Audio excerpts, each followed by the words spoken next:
We've got the integral of tangent of 5x dx, and of course this can be rewritten as the integral of sine 5x over cosine 5x dx.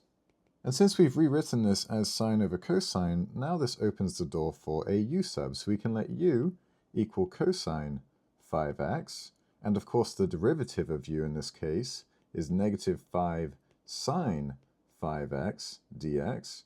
And then we can divide by this negative 5 on this side to get rid of it there, and divide by negative 5 on this side, and that leaves us with just sine 5x, which is what we're looking for here.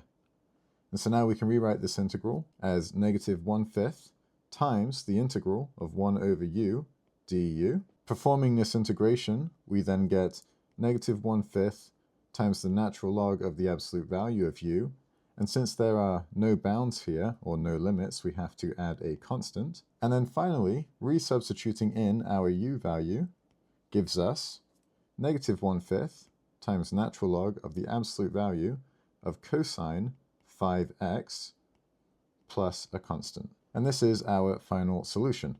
If you have any questions, leave them in the comments below. Otherwise, I hope that you found this helpful.